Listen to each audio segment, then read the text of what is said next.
muchísimas gracias por venir a este primer conversatorio de otras liturgias, de este proyecto magnífico que tenemos en el Museo de Navarra. De nuevo, y sin extenderme, el agradecimiento a la posibilidad y a la oportunidad de haber podido hacer esta propuesta que, como sabemos, es un tanto particular, puesto que las artistas y los artistas contemporáneas se enfrentaban a hacer un diálogo con obras antiguas de la colección, tanto del museo como también de las colecciones del Museo Etnológico de Navarra, y se planteaba como ideas así principales, aunque sea solamente una pincelada, un diálogo atemporal, es decir, meternos en una textura de tiempo, de experiencia artística, que va más allá de la novedad. Repito este concepto porque a lo mejor sale hoy también en el debate.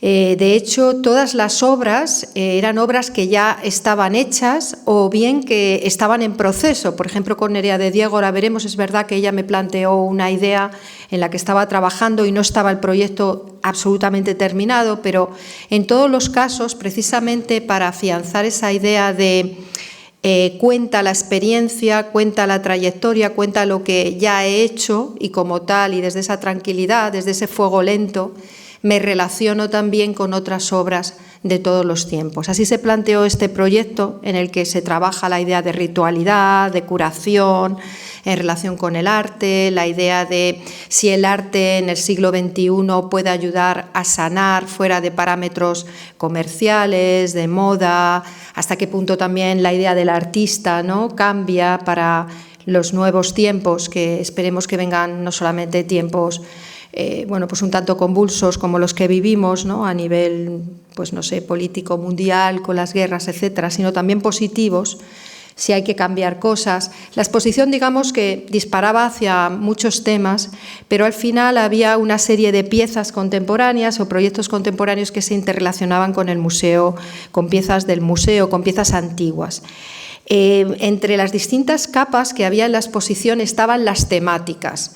Esas temáticas no estaban delimitadas de una manera absolutamente cerrada, unívoca, sino que se abrían y eran permeables. Pero es verdad que los 35 proyectos, las 35 artistas, participaban de esas temáticas, algunos de 1, 2, 3, 4, y como la verdad es que era compleja esa capa de significado, pues quizá cuando uno hace la visita al museo no llega a lo mejor a profundizar en, bueno, pues esta obra pertenece más al capítulo de las teologías o al capítulo de la vida, digamos, en la montaña o natural, pero sí existían. Entonces, cuando se plantearon estos conversatorios, pensamos que estaría bien profundizar un poco más en ello, y además que las artistas y los artistas de Navarra, del contexto, pues pudieran venir presencialmente a hablar de sus obras, de las obras que están en la sala, y seguramente nos van a aportar cosas pues que si no sabríamos que existen, ¿no? Porque en un proceso artístico, pues más allá de los significados que están en las cartelas, yo creo que hay mucha información. Ahí Ana García, que también está aquí con nosotras, pues hizo pues bueno, toda una imagen gráfica magnífica para poderte enterar de los significados, pero claro, no caben todos esos procesos de viva voz. Entonces hoy tengo la suerte de que para esta mesa, que es el primer conversatorio que incluye 2 temáticas, que ahora vamos a explicar, rituales ancestrales y teología o magia femenina. Todo esto sabéis que cuando entráis en la exposición y pasáis lo que es esa suerte de laberinto, os enfrentáis con unos paneles en los que están estas 6 temáticas que se pueden leer, unos textos, y además cada una de las obras tiene una flor o estrella, también diseñada por Ana García, en la que aparecen pintados los pétalos con distintos colores. Esto es interesante porque significa a qué temáticas, toca o se relaciona cada uno de esos proyectos. Entonces, hoy nos vamos a dedicar a 2 de ellas. Haremos 2 temáticas en cada mesa. Hay 3 mesas, una es en febrero, otra en marzo, otra en abril, y iremos abordando las 6. En la primera, que es la que vamos a trabajar hoy, sobre rituales ancestrales, teología y magia femenina, me acompañan Nerea de Diego, que está aquí a mi derecha, Amaya Gracia, Greta Alfaro y Charo Fontalba. Ellas son, de alguna manera, unas representantes de estas temáticas, aunque, por supuesto, tocan también algunas de las otras. De hecho, cuando vais a su cartela, por hablar de este juego gráfico que hemos hecho, pues veis que a lo mejor tienen 3 o 4 pétalos, pero sí me parecía que sus trabajos servían muy bien para ilustrar de qué estábamos hablando. Con cada una de ellas vamos a hacer una breve conversación, pero antes de eso quería pasar también las imágenes de algunas artistas que están en la exposición y que también abordan estos temas, pero que no están hoy presentes, pero para que pudiéramos ir cogiendo el pulso a lo que estábamos hablando. Cuando hablo de rituales ancestrales me refiero sobre todo a esas obras que reinterpretan códigos y formas tradicionales y que además están vinculadas a un legado ancestral, es decir, artistas que trabajan con la imaginería católica o artistas que trabajan con la imaginería espiritual, que ya existe, pero que ellas le dan una vuelta, por hablar así coloquialmente, es decir, que la apropian, la hacen suya, pero se relacionan con una simbología ya existente, sea la católica o sea otra, es decir, no se crearían formas nuevas de cero, sino que en principio se trabaja con unos códigos que son aceptados en una cultura determinada, ¿no? Ese potencial también que tiene ese ritual repetido, por qué determinadas formas a veces se repiten a lo largo del tiempo y son adoptadas en distintas culturas, etc.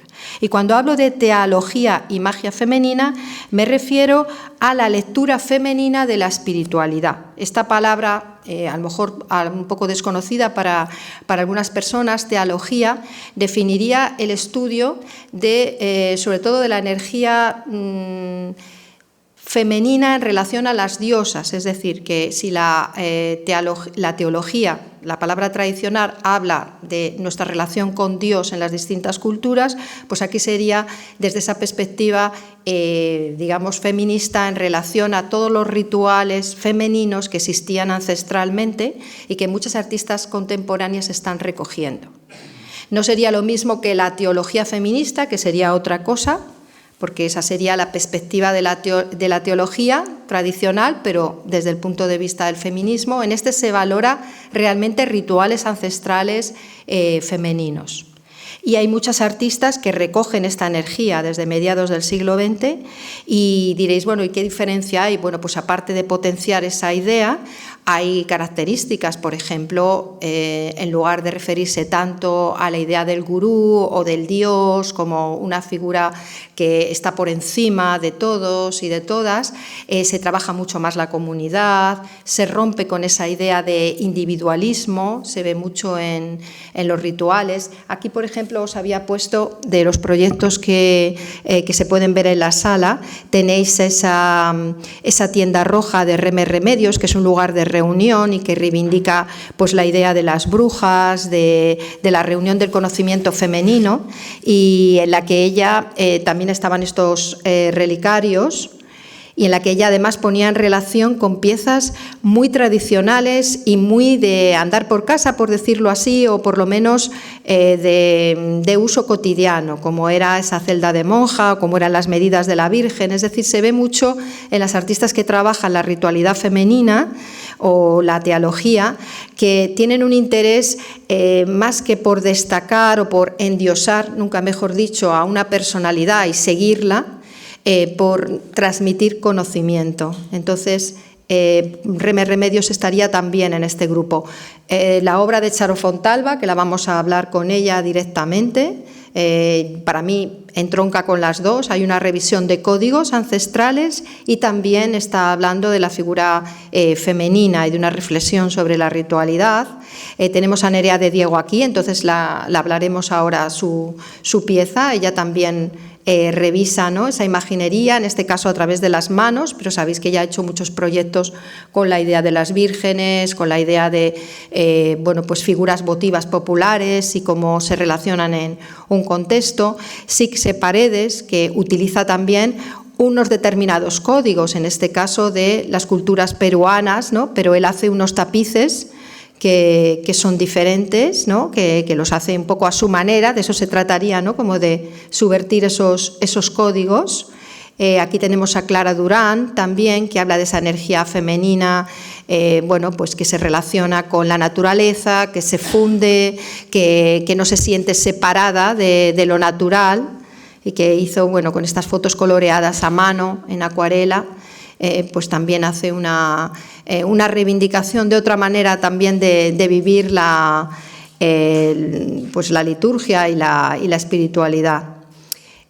También tuvimos a Concha Vidal haciendo aquella acción, esa performance de ese nacimiento casi de fertilidad, de unión con el todo, ¿no? Fue muy clara la performance para hablar de otra manera de entender lo sagrado. Aquí tenemos a Marina Vargas, que de una manera muy clara utiliza la simbología. Ahora es que pasa la de Greta Alfaro, aquí en el que hace esta piedad, que es un código conocido, ¿no? por todos, la de Miguel Ángel y otras muchas. En esta, de hecho, mezcla la de Miguel Ángel, pero también la cara es la Santa Teresa de Bernini, y la invierte. Es Cristo quien sujeta a la Virgen. Se ve muy claro esta categoría, ¿no? En la que utilizo unos códigos que son conocidos, sobre todo en Occidente los conocemos muy bien, pero los subvierto.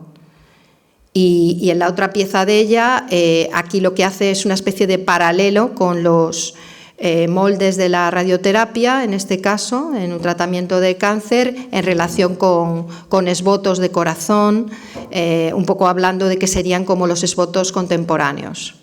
Aquí está el proyecto de Greta Alfaro, que ahora vamos a comentar con ella, en la que también se ha dedicado todo su trabajo a hablar de rituales, rituales ancestrales, rituales, en este caso pone en relación el vídeo que ha trabajado, que ahora vamos a comentar, con el cáliz de Carlos III, para hablar de la sangre y el vino, que están en todos los rituales primigenios y que están en sus dos películas, ¿no? Y aquí tenemos a Maya Gracia, que también habla de ese homenaje a lo femenino, y es una obra quizá más conceptual, más complicado a lo mejor de entender de primeras. Tenemos estas columnas, ahora vamos a explicar a qué se refiere, y también a estos bustos, ¿no? Estos bustos que además es de su propia autobiografía, uno el propio y otro el materno, y cómo hace también una relación con una virgen que no sale aquí en esta foto, esta Virgen de la Leche, y bueno, pues dignifica y recupera los rituales femeninos. Entonces, digamos que la mesa estaría un poco enfocada a hablar de dos aspectos. Por una parte, la idea de recuperar rituales ancestrales y darles una vuelta de esos códigos, y por otra, a hablar de recuperar esa energía femenina, ritual, que quizá, bueno, pues en las religiones que han sido de alguna manera moldeadas por una época de patriarcado, ¿no? O por el patriarcado que vivimos, pues se ha apartado, pero que siempre han estado ahí, ¿no? Y de hecho hay una recuperación ahora en todo el budismo feminista, por ejemplo, en la cristografía también feminista, es decir, que se está haciendo muchos esfuerzos por recuperar el papel de las mujeres en los rituales y en las religiones, pero todavía, bueno, pues a veces se quedan en hacer libros de historia, pero no en ver el potencial de esas energías. No quiero entretenerme más, solamente quería enfocar cuáles eran los dos temas, porque me parece mucho más interesante pasar a hablar con las artistas. Entonces, creo que podíamos empezar con Nerea, que la tengo aquí a mi izquierda, para hablar un poco del proyecto que tenemos y cómo lo trabajó. Para quien no conozcáis a Nerea de Diego, pero creo que es suficientemente conocida, pero como tenemos una retransmisión en YouTube y tengo que también le tenemos que dar cuenta a los que luego nos van a ver online, es una artista de Pamplona que reflexiona sobre el culto y la religión popular. Entonces Esto es interesante porque vamos a ver que hay artistas que les interesa más coger los códigos y de alguna manera estética o ritual, trabajar con ellos de manera individual, y hay quien les interesa esa idea de colectivo, de popularidad, de objeto popular, que creo que a Nerea le interesa. Su obra rastrea las huellas inconscientes de los rituales populares y analiza el coleccionismo cotidiano de objetos. Pertenece además al colectivo La Comunidad, que también creo que es un dato importante porque ahonda en esa idea de interesarte qué ocurre con esos objetos. Entonces, bueno, primero agradecerte que estés hoy aquí, Nerea, y que hayas participado en el proyecto, y quería que contaras un poco cómo fue el origen de este proyecto, porque habías trabajado con otras imágenes populares, ¿verdad? Sobre todo con la idea de las vírgenes y otros tipos de votos y tal, pero te interesaron las manos. Si os dais cuenta, estas telas tienen manos, los gestos de las manos en la estatuaria, sea oriental o occidental, pues siempre han creado codificaciones, ¿no? Y luego, como pieza antigua, ya eligió la mano romana, ¿no?, que tenemos aquí, que también hace una relación con sus piezas nuevas. Entonces, sobre todo, esta pieza, que era la que yo conocí, que estabas iniciando, ¿no? Y bueno, ¿cómo es tu proceso de...? La primera pregunta sería, ¿cómo sería tu proceso de utilizar códigos que ya existen, ¿no?, prestados, ¿no?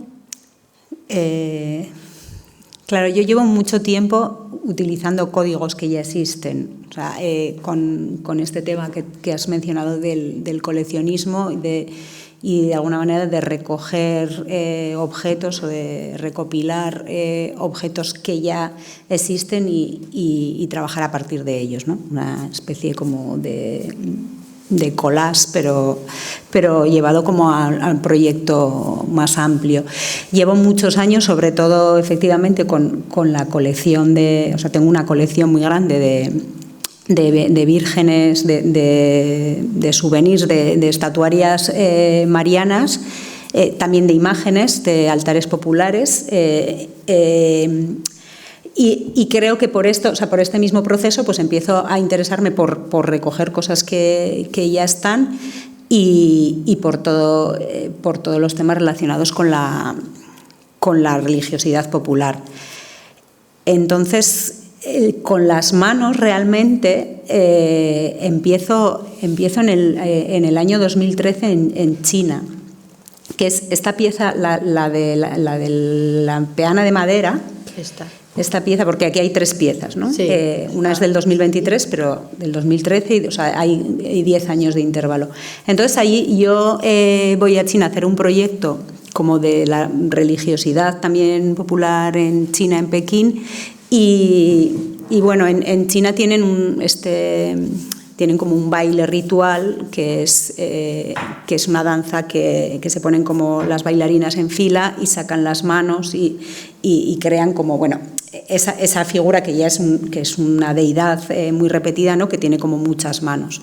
Pero me interesaba esa puesta en escena, esa performatividad en la que representan a esa deidad, este baile que es, bueno, una especie como de ópera o de danza así, como muy espectacular. Y entonces empiezo a trabajar con ello, a investigar, a retratar las formas de las manos, a fijarme en esa simbología que tienen las manos, también los pies. En este caso hay manos y también hay pies, lo que pasa que en la foto no creo que se vean porque son muy pequeños, pero ya ahí empiezo con ese tema porque o sea, me empieza a interesar, pero de una manera bastante, digamos, me acerco de manera intuitiva. No es algo que piense de antes, sino que voy a China y me atrae esa parte sacral, esa sacralidad que le dan a las manos, ¿no?, y a los pies en este caso. Y bueno, creo que a partir de ahí eso se queda ahí, hago esta pieza y alguna otra pieza más. Y es algo que, bueno, que es recurrente también, porque supongo que es algo que también nos pasa a muchos artistas, ¿no? Que los proyectos están ahí, o bueno, los temas sí, de están interés. Están ahí como, de alguna manera, latiendo, ¿no? Hasta que se expresan, ¿no? Eso porque aquí las manos son manos también de estatuaria, también religiosa, ¿no? En la primera son mis manos. Vale. La primera son mis manos, esta, ¿no? Pero en esta enmarcada. En esta otra, en la enmarcada, son manos de estatuarias de panteones, de cementerios de México. Esto también es bueno, estoy en México haciendo un proyecto y es cierto que ya de antes ya son estas cosas que te das cuenta que luego revisas las fotografías que tienes, las típicas fotografías de proceso que sacas cuando algo te interesa y ves que hay muchas manos, o sea que yo voy a las estatuas y saco a las manos, entonces empiezo, bueno, esos son unos colas con manos, pero que son manos, para mí es importante también porque no son manos sin más, o sea, son manos de estatuarias de cementerios, ¿no? Que también tienen una simbología sagrada. Y la mano romana también te interesó desde el principio. Claro, y cuando tú me llamas para invitarme a este proyecto, te lo dije enseguida que me encajaba trabajar con las manos, porque ya llevaba tiempo también con esta otra pieza en mente de hacer estas imágenes de manos de estatuas y bueno, y esta pieza además ya la conocía y es como bueno, realmente creo que tampoco está muy claro el origen, pero está en las vitrinas de los rituales, ¿no? En la época romana. Entonces, bueno, es que o sea, para mí hay algo como muy mágico en las posiciones de las manos, más allá luego de toda la simbología que concreta que ya existe y que se puede estudiar, de los mudras en el caso de... ¿Y qué sensación te produce? Bueno, ya estarás muy habituada a verla, pero cuando ves la mano romana en relación a las tuyas, porque se crea una energía que la verdad es que algunas de las manos es que son muy parecidas, ¿no? Claro, claro. Cómo encaja, ¿no? Claro, es que de hecho son manos de estatuas, o sea, sí, es que prácticamente son lo mismo, sí. De hecho, la mano romana también está en... Claro, también es una de ellas, ¿no? Es una de ellas, o sea, yo fotografío la mano romana y porque son todo fotografías sacadas por mí a estatuas y esta pero también. Que en este caso son las huellas de esas manos, lo que tú haces, la huella, pero podrías hacer manos tú, sí. Escultóricamente, ¿no? Podías hacer los gestos, porque hay otras artistas que hacen en escultura y sin embargo tú prefieres, incluso es difícil a veces saber qué hay porque está el paño, está colgado, la idea de la tela, que también a Maya también le interesa el tema de los textiles, ¿no? Eso porque era también por la idea como más de ausencia, ¿no? De no darle ese protagonismo a lo mejor a lo físico. Bueno, no sé muy bien por qué es la tela, porque tampoco paso todo por... Sí, que es más intuitivo precisamente, ¿no? Pero a mí me pareció interesante que creo que le potencia además más a ver la mano romana ahí, ¿no? Pero sí, eso es, has hecho muchas manos... Sí que me interesaba que no se vieran completamente, o sea, que hubiera esa cosa como de desvelar. Y bueno, las telas así colgadas en conjunto, porque esto sí que fue saliendo durante el proceso, ¿no? En un principio quizás no tenía pensado hacer tantas, pero al colgarlas y ver que funcionaban así, sí que hay algo como desboto también de tela, de trapo colgado de ofrenda. Entre esboto y también algo como cotidiano, como comentábamos, ¿no? De una energía que no es una energía tan, digamos, tan ritual de institución, ¿no? Sino cuando alguien cuelga así, pues también a mí me remitía hasta a los paños, ¿no? Que se pueden tener en casa o cuando tiendes la ropa, ¿no? Por una parte, la parte dorada te habla de ritual, ¿no? Y de algo que son cuentas, ¿no? Pero por otra está colgado que parece casi toalleros o algo que forma parte de la casa, ¿no? Entonces, sí. Creo que es una mezcla muy potente entre lo más cotidiano y algo a lo mejor más solemne, ¿no? Que a lo mejor si está colgado de otra manera tendría mucha solemnidad, ¿no? Y no es lo que se pretende. Sí, eso es. Bueno, ya lo has comentado también al principio. O sea, a mí lo que me interesa sobre todo es la religiosidad popular. Entonces está esa cosa de que va va cualquiera a colgarlo, ¿no? Que no es el paño colgado en el altar, es más bien, o sea, son objetos votivos, pero que puede colgar cualquiera o que puede tener cualquiera en su casa. Muy bien, pues voy a hacer ahora la siguiente intervención ya presentando a Amaia, luego ya a ver si nos da tiempo a que cada una ya hablemos más libremente. Amaia Gracia también es una artista de Pamplona. Ella suele partir de vivencias autobiográficas para explorar en sus piezas escultóricas cuestiones identitarias, es decir, trabaja con la identidad, tanto personal como colectiva, en piezas escultóricas. Los conceptos de temporalidad, de memoria, de territorio, fluyen en piezas de una potente fuerza poética. Bueno, yo sobre todo el trabajo de Amaia siempre me ha llamado mucho la atención por esa fuerza que tiene misteriosa, ¿no?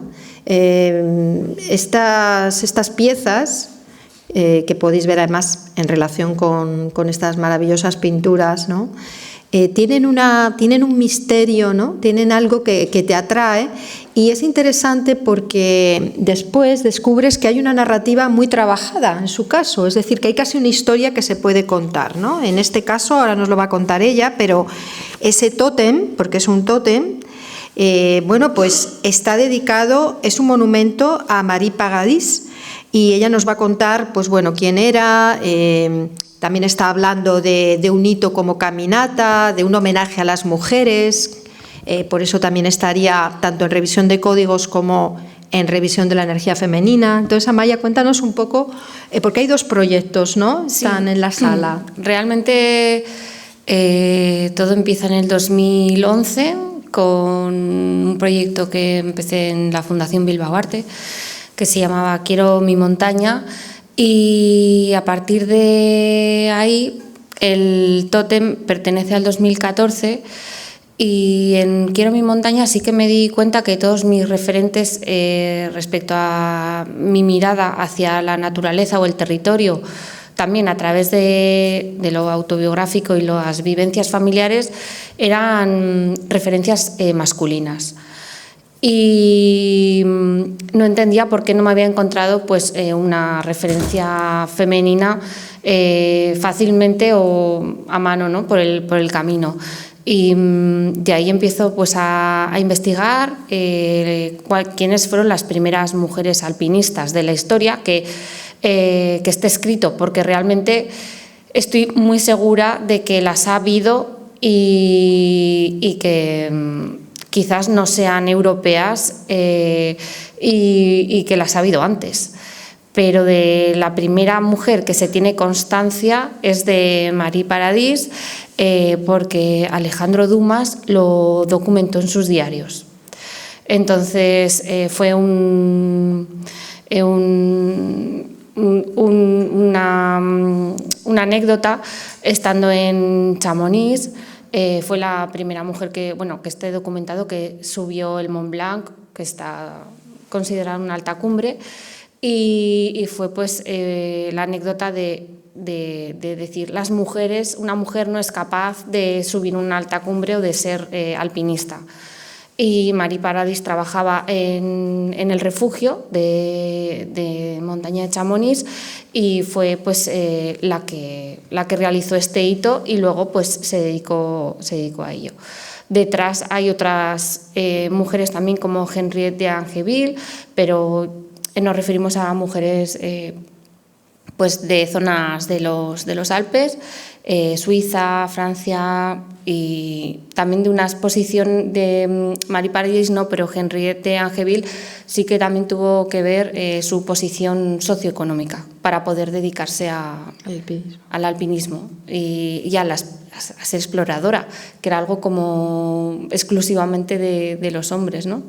En aquella época. Pues esta energía, digamos, está concentrada en el tótem blanco. Sí, porque pues hice un viaje a Chamonix y me llamó muchísimo la atención que todos los hombres que habían realizado hitos de alpinismo tenían una medalla de reconocimiento dentro del museo, tenían un gran monumento de granito y bronce en mitad del pueblo, y que Amari Paradis pues tenía una calle y ya está, no había nada más. Y bueno, pues fue como la semilla que hizo de decir, bueno, el boceto de lo que haría Pero para... eso es un homenaje. Es un homenaje, sí. Claro. Y hay dos, ¿no? Está el granito. Es como el granito y la pieza en Siporex, que es también como el material que utilizamos para hacer los bocetos en escultura. Pero sí, también esta pieza tiene esta cosa evocadora de, con la luz cenital, como de recordarnos a esa sensación de cuando estamos en la montaña, que también era algo que yo... Sí, que tiene mucho que ver con otro de los capítulos de la segunda mesa, que sí. también estás tú, pero tocando. Por eso os decía que separarlas en temáticas es complicado, que es la relación con la naturaleza, ¿no? Sí. La relación con la naturaleza en el camino espiritual pues está clarísimo en todas las culturas, y también está tu obra. Pero bueno, me parecía que precisamente para darle este homenaje a estas mujeres, pues en esta mesa, bueno, que tenías mucho que aportar, ¿no? Y también por la otra pieza, ¿no? La pieza de los bustos. Bueno, que le llamé la sublime como a este proyecto, también en respuesta a Kant, porque atribuía a lo bello y lo sublime la belleza a la mujer, ¿no? Y la inteligencia como profunda, que era lo sublime, al hombre. Entonces fue como una manera de contestar y de apropiarme de los términos. Muy bien. Y luego, bueno... Pues, sí, luego estarían estos, que además nos has traído unos bocetos, bueno, sí, ¿no? Como nos hablaste de hablar sobre los procesos, yo me animo enseguida. Haría mucho que los sacaras, ya que los has traído. Que esta es una pieza que son... Sí, esta pieza es muy especial para mí porque tiene que ver directamente con... Bueno, me voy a emocionar un poco, pero... Mi madre perdió casi la totalidad de la vista cuando yo nací y nos tuvieron que separar cuando yo tenía 1 año durante 1 mes. Porque tuvo que estar ingresada en el hospital por el tema de la retina y bueno, y también pues por circunstancias de la vida mis padres son un poco nómadas y nos hemos cambiado muchas veces de casa y de espacio, ¿no? Sobre todo como de tener ese lugar que llamas hogar, como fijo en tu vida. Y ese sitio para mí ha sido el Valle de Tena, que es donde tenemos una caravana y vamos todos los años, tengo todas mis vivencias allí y es lo que puedo considerar como hogar. Y digamos que para mí esta pieza, no me di cuenta en su momento, pero fue un ritual como de intercambio de heridas y de lo que nos hemos sostenido la una a la otra, porque tenemos una relación muy, muy estrecha y entonces pues que les llamáis bustos, yo les llamo corazas. Sí. Es unas piezas que están forradas por dentro con pan de plata y llevan unos tirantes de acero inoxidable.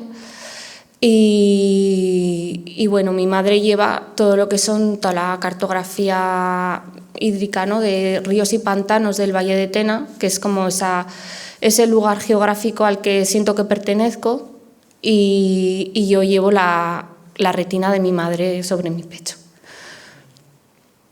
Entonces, es un verdadero homenaje de genealogía, ¿no? De recuperar lo que comentábamos, ¿no? Pues a lo mejor esa memoria de las mujeres, ¿no? Que no tiene por qué ser encumbrar a alguien y digamos que adorarle, ¿no? En el sentido, sino creo que esta obra explica muy bien lo que yo hablaba de la teología, ¿no? Que es mucho más colectiva, que son procesos pues de encontrarse, en este caso un reconocimiento de madre e hija madre, pero con la naturaleza también, porque lo que lleváis es vuestro contexto, no es algo que, sino es el lugar, ¿no? Es una es una pieza pues realmente magnífica, ¿no? Sí, que lo siento porque es la primera vez que hablo en público de ello y para mí es muy emotivo.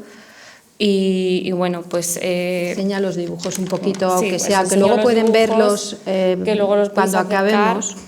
Y son pues el dibujo de una retina y de los ríos de plata, que bueno, además está con papel japonés y hay que acercarse para verlo Son bien. tan bonitos esos dibujos como las piezas. Como ya las he visto en directo, son maravillosos. Y luego pues había traído unos pañuelos que para mí forman parte de la pieza. Por eso hablaba de los pañuelos en esa sincronía también con Nerea, de la tela, de lo que es, que es más orgánico, menos montado, ¿no? Más...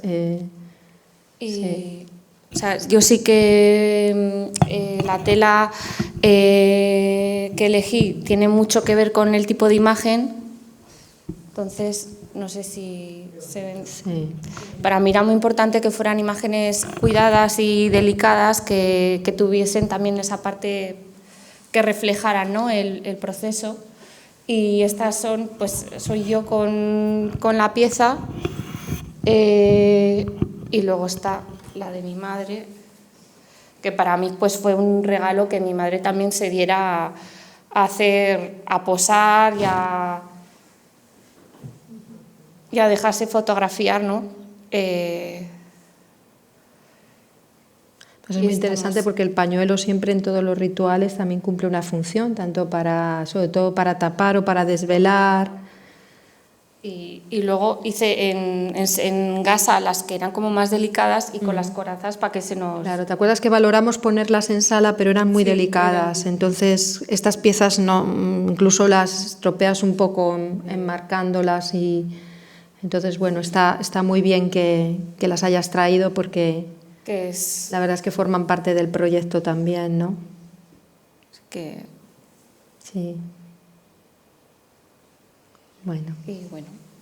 Pues una maravilla la verdad es que de proyecto. Este sería el ejemplo, bueno, todos, ¿no? Porque lo que nos ha contado de China, Nerea y todo esto, yo creo que va ampliando información sobre lo que vemos en sala, pero creo que cualquiera puede entender lo que es tener un testimonio directo con las artistas después de esta intervención, ¿no?, de Amaya, porque de repente te abre, vais a ir al museo mañana y vais a ver la instalación, creo que de una manera pues muy diferente, ¿no?, más completa. Sí, es como todo lo que hay detrás. Todo, entender que detrás de cada una... Sí, lo emocional me mueve mucho y bueno. Muy bien. Pues vamos a... Sí, ha estado...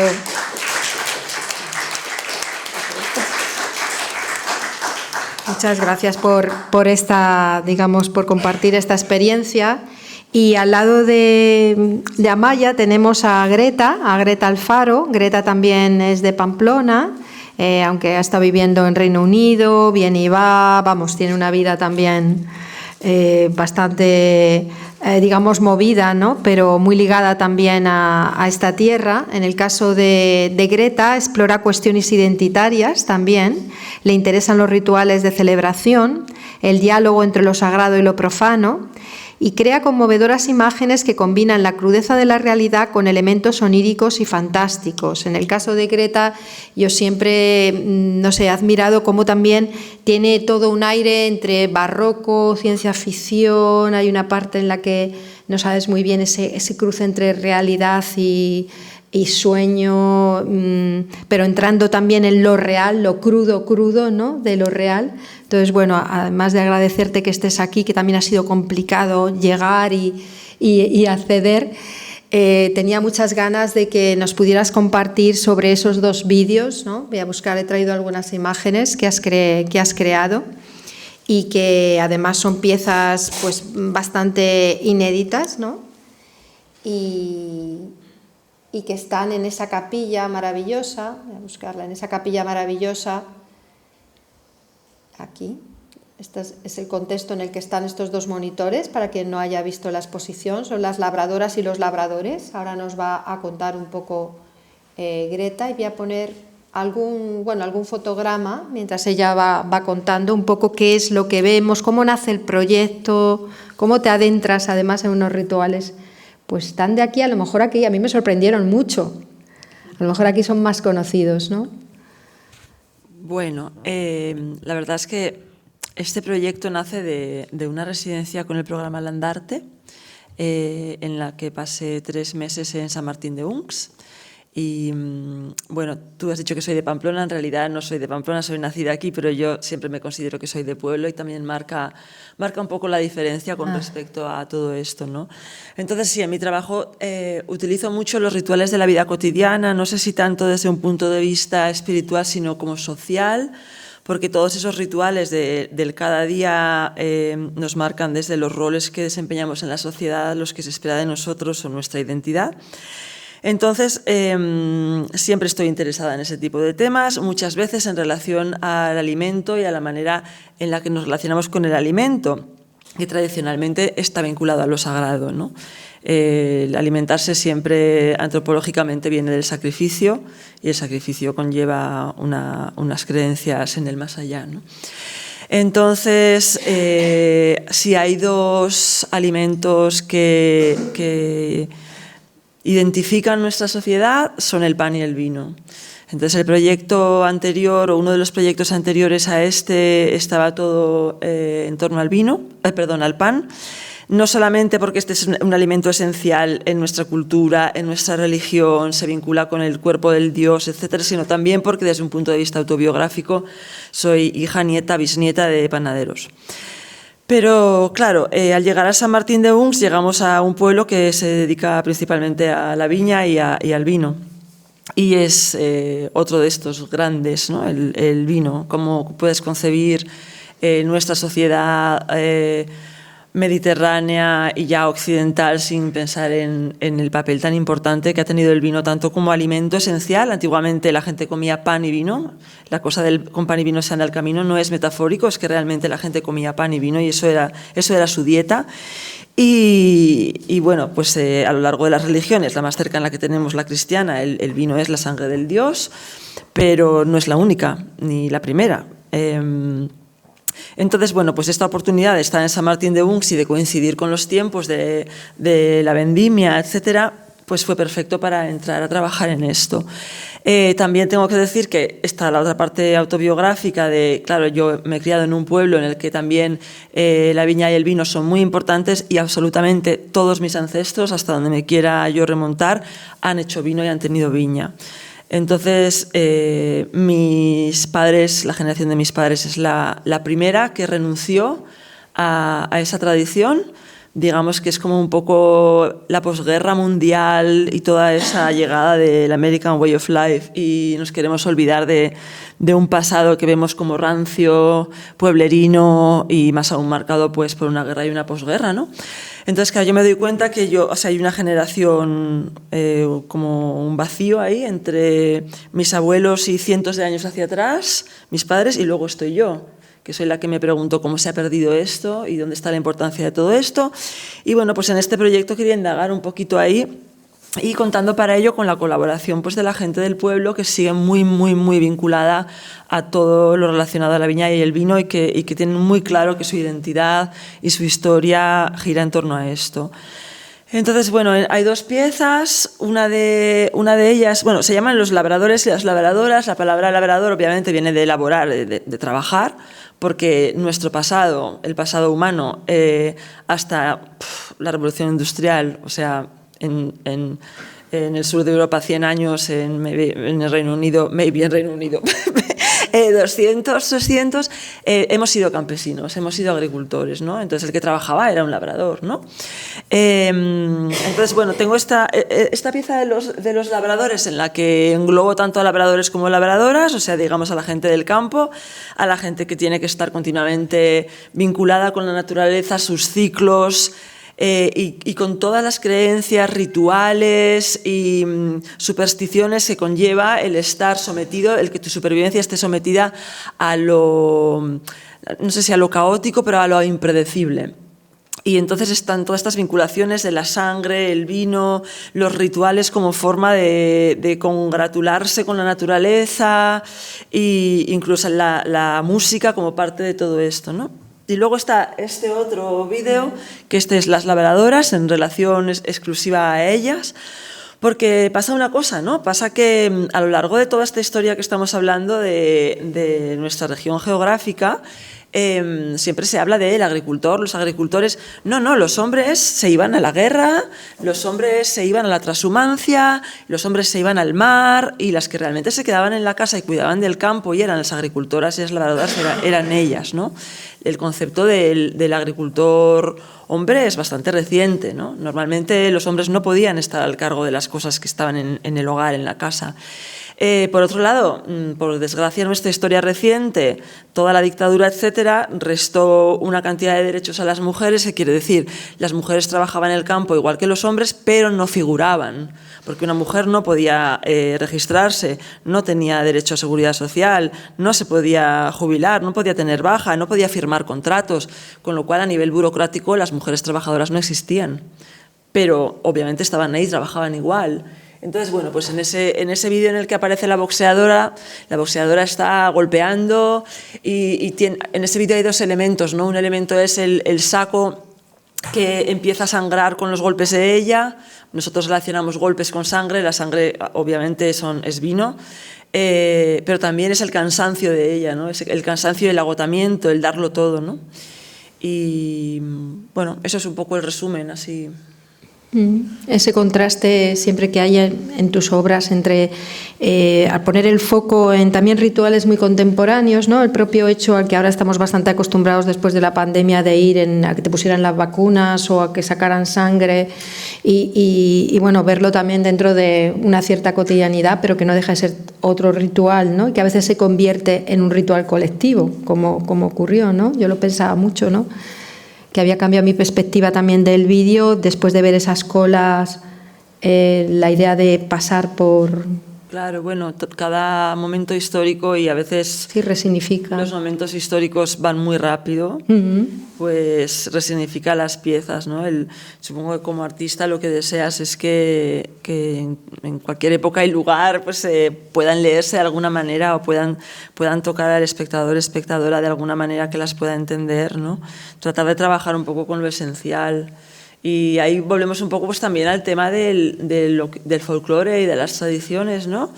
Que mi interés por ellas no es un interés nostálgico, yo en ningún momento abogaría por una vuelta al pasado, pero sí es cierto que si hay unas tradiciones y unas maneras de celebrar, de pedir, de hacer en comunidad que se han mantenido a lo largo de no solo cientos, sino milenios de años, porque se han ido pasando bueno, es obvio que se han sincretizado desde las creencias paganas al cristianismo y después ya una cosa lúdica, etcétera, etcétera, es porque tienen una capacidad de comunicar con momentos históricos y con creencias y etcétera, mucho más allá de la circunstancia del momento, ¿no? O sea, que se han convertido en algo casi arquetípico que es capaz de mantenerse, transformarse y mantenerse. Muy bien. La verdad es que son muy impactantes. Os invito a que después de esta explicación veáis las dos películas, ¿no? Y sobre todo ahí en ese contexto de esa capilla y con el cáliz, claro, de Carlos III. Lo primero que te pedí, claro, cuando hablábamos de relacionarlo con piezas de la colección, tenía que ser un cáliz. Cáliz, sí, este es un cáliz excepcional además. Y bueno, pues vamos a hablar también de la obra de Charo Fontalba, que está también aquí con nosotras. En el caso de Charo, que también ha nacido en Pamplona, no sé si es de capital o de pueblo, sí, pero en tu caso sí que creo que sí que es de la ciudad, y ha enfocado su obra escultórica e instalaciones en cuestiones de género, tratando temas como las relaciones sentimentales, el amor, el cuerpo sexuado, el ritual. Entonces, bueno, tengo que decir que a mí las dos piezas que en sí no estaban conectadas, eran dos piezas diferentes, pero que hablando con Charo elegimos para la exposición, cada vez me gusta más cómo se interrelacionan. Bueno, en realidad las tres piezas, porque claro, tenemos también la pieza antigua, que en este caso es esta talla, ¿no? de la Virgen, esta ascensión, ahora vamos a a ver. Y entonces también me gustaría que nos comentaras un poco los dos enfoques que estamos dando. Por una parte, estas las he puesto más grandes para que se vean. Ve, mirar también la idea de las manos, que también estáis todas conectadas, ¿no? De la imaginería que están en estos papeles pintados, esta imaginería de la Virgen. Por una parte, ¿desde dónde te interesan esa utilización de códigos, ¿no? De códigos que ya existen? Y luego, por otra también, para hablar de esa parte de la energía femenina, creo que tu trabajo, o al menos, bueno, muchas de tus obras, pero en estas también, esas bocas, ¿no? También están sugiriendo bastante, y también la imagen de la Virgen, en ese ascender, en esa ascensión. Entonces, pues, no sé si quieres empezar contándonos desde qué lugar, ¿no? te interesa el retomar esas estatuarias de códigos. Vamos a ver. Sí, son dos piezas que hay una distancia temporal entre ellas, y cuando tú las propusiste o las propusimos entre las dos... Aquí se puede ver muy bien. Bueno, en realidad, Deslenguadas la propusiste tú, sí. Susi, y a mí no se me hubiera ocurrido poner las dos piezas, porque pertenecen como a épocas diferentes. O sea, no las veía conectadas, pero en cuanto lo propusiste, lo vi. O sea, vi que podía haber conexión entre una y otra, a pesar de la distancia en el tiempo. No sé por cuál empezar. Sí, bueno, quería comentar que es que les pedí algo muy difícil, haciendo una nota al pie, y es que en lo posible incluyeran, además de encontrar piezas que ya estuvieran hechas, que tuvieran una relación con piezas antiguas del museo, que dentro de la propuesta de cada una hubiera, si es posible, dos temporalidades diferentes. No se cumplen todos los casos. En el caso de Greta, pues iba a poner las dos películas, y ahí en la capilla ya no tenía sentido meter otra más.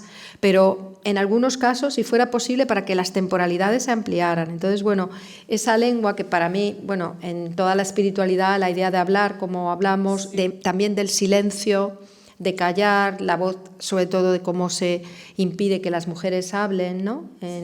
Me parecía que era... piezas, por casualidad... Que era brutal, ¿no? Sí, en ambas piezas hay temporalidad, en el proceso hay mucha temporalidad, porque, por ejemplo, en Deslenguadas yo la idea inicial o lo que me vino... digamos, como el impulso a hacerlo, fue, yo trabajé en un proyecto con Elena González, que también está en la exposición, sobre, entre otros temas que tenían que ver con la violencia.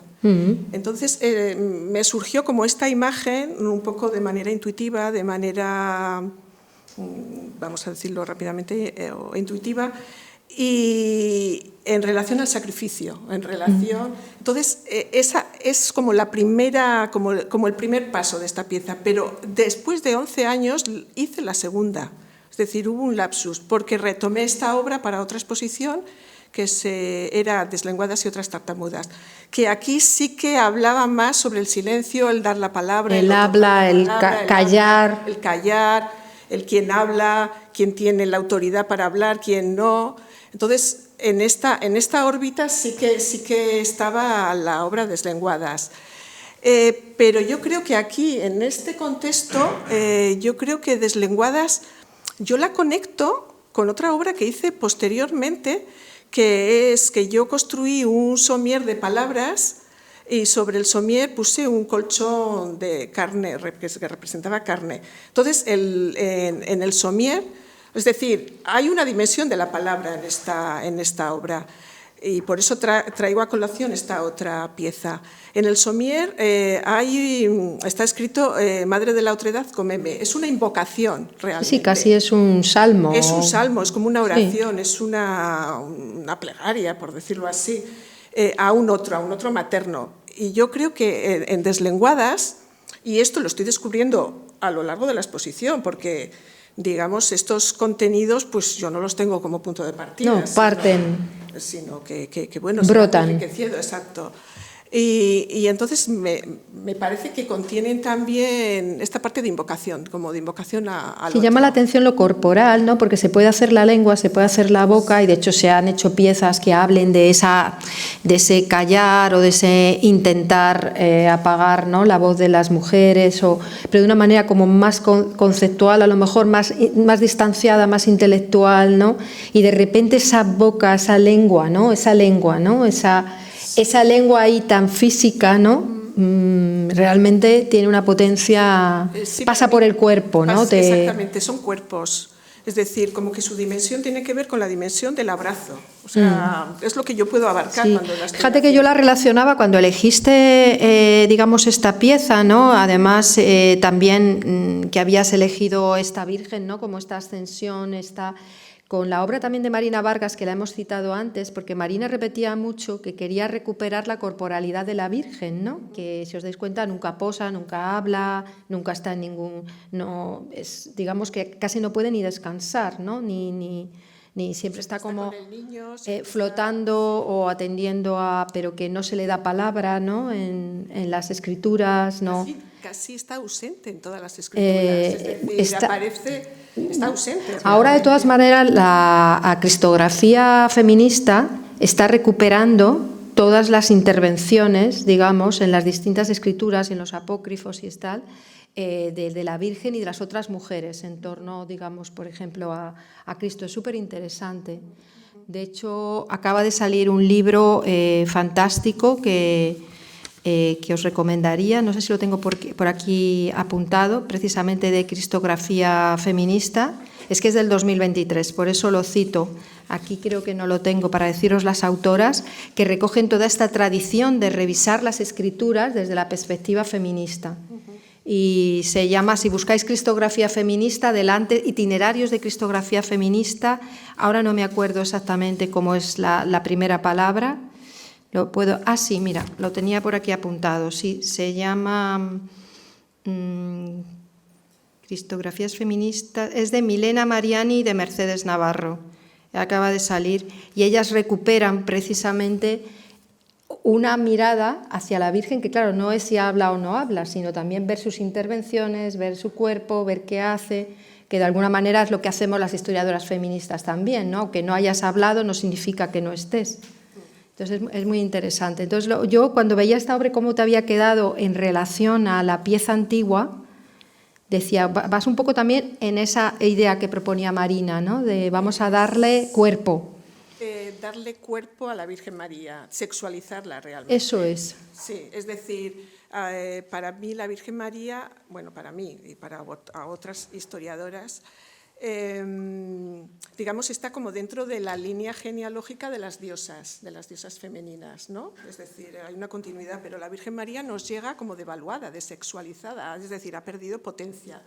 Entonces yo la quiero, es decir, si me interesa la asunción, la ascensión de la Virgen, me interesa por esta escena en la que aparece la Virgen, pero aparece sin el niño, aparece como una escena que yo la asocio al placer. Está volando, está en éxtasis, está ella por sí misma, por primera vez, realmente, Sí, sin estar cuidando, porque ella siempre está cuidando, siempre está acogiendo al niño o a su hijo ya muerto. Está concentrada en ella misma. Entonces, en ese sentido sí que me interesan pues, los gestos de las manos, que dice mucho como del placer. Sí, eso lo tengo. Creo que tenía más adelante. Sí. Estas. Y además esta idea también de los papeles pintados, ¿no? Explícanos, que me recuerda también a las toallas, a las... como habéis visto, hay como un interés por ir hacia lo cotidiano, ¿no? No hacer piezas que recurran a una solemnidad ya arquetípica. Exacto, es decir, como salirse de lo sagrado y llevarlo como a un los detalles, ¿no? De la decoración, de lo doméstico.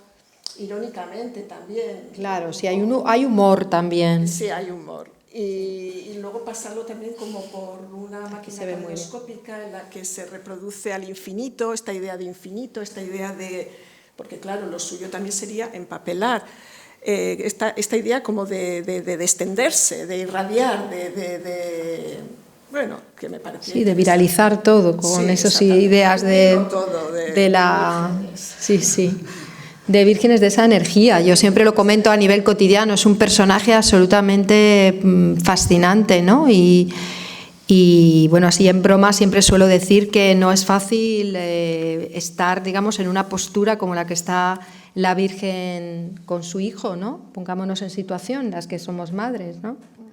No es una postura fácil, ¿no? Desde el principio, ¿no? Tienes que estar junto a una energía que precisamente es una energía que irradia esa otra idea, o por lo menos lo que nos ha transmitido, pues mucho más de protagonismo, aunque luego también se funde, ¿no? Con la manera en la que se sacrifica, pero que es una idea, lo que hablábamos del gurú, ¿no? Esa idea de la religión muy en torno a, ¿no? A un personalismo. Y su figura es esta otra, ¿no? Quizá mucho más orgánica, más... Vírgenes, claro, eso, pero ahí está, claro, se multiplican y en esa multiplicación, bueno, creo que abrazan más, ¿no?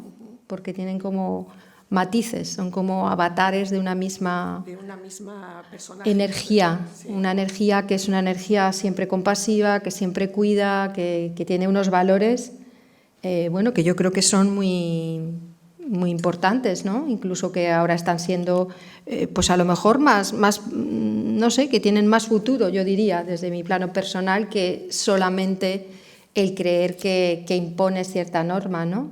Creo que es un personaje fascinante. Por eso todas estas aproximaciones, ¿no? Desde el feminismo a la figura tanto de ella como de otros personajes femeninos que se recuperan. Son muy interesantes. También en el budismo hay un budismo feminista muy interesante, que ellas lo que trabajan es que realmente tanto el budismo como el feminismo disuelven el yo, porque se trata de buscar lo colectivo, ¿no? Lo que es la esencia, no, digamos, la parte. Entonces, bueno, que todas estas aproximaciones son también muy interesantes, ¿no? Y bueno, hemos llegado a ese tiempo, ¿no? Nos hemos pasado un poquito, esos 20 minutos que íbamos a dejar para preguntas o para debatir entre nosotras. Yo creo que han sido unas intervenciones fascinantes. Nos hemos quedado así un poco, ¿verdad? No nos podíamos imaginar que había todos esos detalles detrás de esas piezas. Entonces, si tenéis alguna pregunta para alguna de ellas, o en general sobre estas temáticas.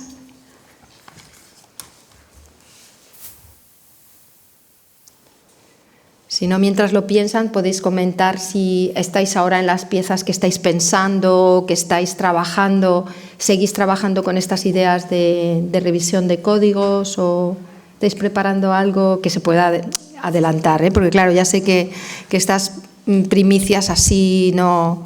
Pero bueno, que seguís trabajando con imaginarios. Decir una cosa, que me ha hecho mucha ilusión, porque estoy ahora con Santa Teresa de Jesús. Y es perfecto, ¿no? También, ¿no? También por lo menos Santa Teresa sí ha sido revisada desde otros lugares. Desde, ¿no?, otros lugares, y además sí que ha sido como porque me interesaba el éxtasis. O sea, yo también estoy trabajando con el éxtasis. Y entonces es como que, además sin hablarlo, sí. Como estas resonancias, ¿no?, que me encantan. Sí. Bueno, yo quería decir que este proyecto, bueno, cuando me contactaste estaba recién acabándolo y que continuó y ahora es un proyecto completo, más o menos cerrado, que está en exposición en Valencia, en la Galería Rosa Santos. Conlleva fotografías y también una serie de collage, y la serie de collage para mí es donde pongo en contacto todo esto con los referentes culturales y de la tradición espiritual, religiosa y de la historia del arte de la que provenimos y proviene todo esto. Y entonces habéis mencionado lo del éxtasis. Yo pienso que este proyecto está cerrado de alguna manera pero me he centrado mucho en el vino desde el punto de vista de su simbología sagrada y del trabajo, del trabajador que trabaja del campesino, del agricultor, pero me queda por tratar el tema del éxtasis, que es algo que tengo en mente. O sea, de aquí sale una exposición sobre el éxtasis. Queda la parte dionisiaca, porque uno no puede hablar del vino solo como alimento sin tener en cuenta que el vino se utiliza para embriagarse y emborracharse. Entonces, yo sé que por ahí me queda algo pendiente, tengo algunas ideas, pero bueno, no sé todavía cuándo se llevará a cabo, pero sí, esto va a tener una segunda parte. Tiene una segunda parte. Sí. Bueno, pues yo tengo varios proyectos y, bueno, sobre todo relacionados con los esvotos, y las ofrendas de cera, pero también están las manos por ahí. Antes hablabas de que no había hecho manos hacerlas en escultura. En volumen, pero bueno, también están ahí, ¿no? Ahí ando, sí. Bueno. Ya me imaginaba yo que... Y bueno, siempre con los esvotos, y cuando ha hablado Amaya también de los pañuelos, o sea, también es un proyecto que tengo últimamente también mucho de los...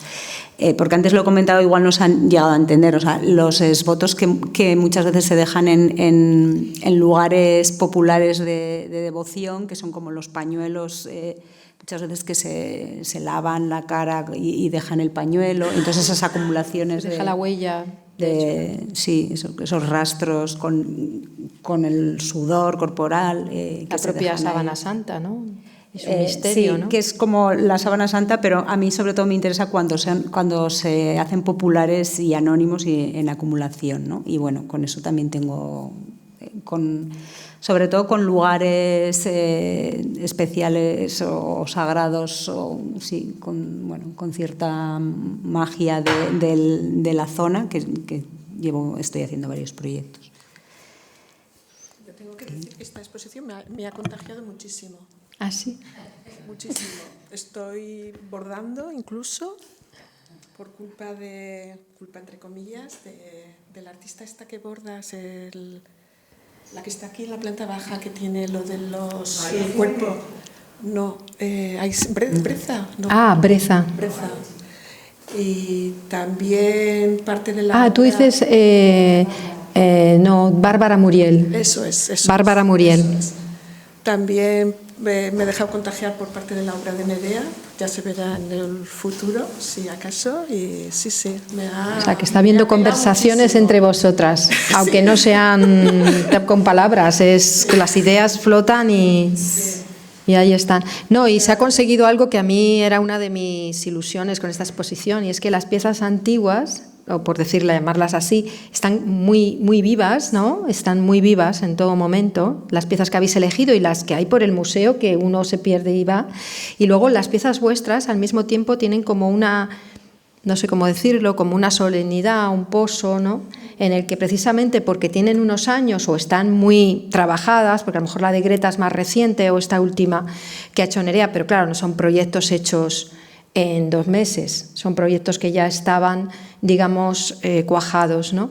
Entonces tienen un peso, tienen una solemnidad fuerte, ¿no? Y creo que eso se nota, que no es una pieza que has hecho en poco tiempo y que esas temporalidades se mezclan y al final te das cuenta que la pieza antigua revive, ¿no? Y que la pieza nueva, se mide de tú a tú con las otras. Que ese también era un poco la duda, ¿no? Hasta qué punto estas piezas se van a poder medir de tú a tú y lo consiguen, lo hacen. Entonces, bueno, pues no sé si hay alguna pregunta más. Tenemos como 15 minutos y tenemos a la... Sí.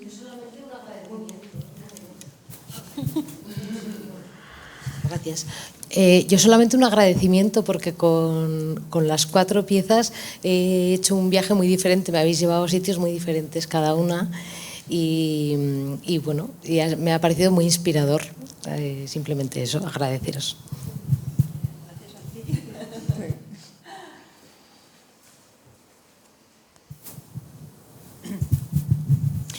Bueno, pues yo también agradeceros a las 4, a las 5, personas que estáis hoy en la mesa, y luego sobre todo porque todo lo que representa ese choque cultural con la realidad que estamos viviendo, de lo inmediato, de lo material, de lo tangible, y vosotros ese recorrido que nos habéis, que es mucho más trascendental, desde lo simbólico hacia el tiempo, hacia el pasado, y que realmente hace vivir el presente de una manera más viva, más emocional. Lo emocional es también muy importante porque nos ayuda también a dar vida a lo material. Y entonces agradeceros desde ese punto de vista, porque estamos viviendo en un momento en el que parece que las tradiciones, lo ancestral, es lo rancio, lo que hay que tapar, lo que ya no tiene vida, lo que no sirve. Y vosotras, con ese repaso a lo largo del tiempo, pues nos habéis demostrado, al menos yo he percibido, que estamos hablando de lo mismo, desde lo anterior, y que aunque en vuestro recorrido como profesionales estéis diciendo cómo hay momentos distintos, sin embargo, pues os tengo que decir que yo le habéis dado como un valor longitudinal que a mí me ha hecho personalmente vibrar, y desde ahí mi agradecimiento, porque efectivamente nos ayudáis a vivir el arte, es decir, lo contemporáneo, de una manera mucho más valiosa y válida de lo que uno a veces piensa, decir, eso ya no tiene sentido. Tiene mucho sentido. Muchas gracias. A ti. Sí, muchas gracias por la intervención, porque creo que tiene mucho sentido todo lo que comentas, ¿no? Incluso cómo desde esta mirada que nos ofrecen las artistas puedes ya ver cualquier pieza antigua también, ¿no? A mí es lo que siempre más me ha interesado, ¿no? Como si realmente tú cambias tu mirada para actualizar cualquier obra de arte, puede ser una virgen gótica o puede ser un cuadro barroco, pero no lo ves como, bueno, esto ya está pasado, como mucho me puede hablar de la historia, sino que lo traes a la hora, y con esa mirada que ellas tienen para hacer su obra, podemos mirar también las audiencias, los públicos, ¿no? Los visitantes. Entonces es que lo has pillado muy, muy bien. Bueno, pues vamos a dejarlo aquí, Mercedes. ¿Sí? Vale, pues yo creo que, no sé si tenéis algo más que decir, que invitar a que se vean las piezas, ¿no? Que todavía hay mucho tiempo, que corráis la voz de que en marzo tenemos otra mesa. No me acuerdo ahora qué día es exactamente, pero está anunciado en la página web, no sé si es el 20 y algo. En esa segunda mesa vamos a tratar otras 2 temáticas. En esas 2 temáticas también vamos a traer artistas del contexto de Navarra, artistas navarras y navarros, para hablar de esas temáticas que nos van a contar, igual que ellas nos han contado hoy, de dónde salen las obras, qué inquietudes, qué motivaciones las provocaron, etc. Así que nada, hasta marzo, hasta la próxima mesa.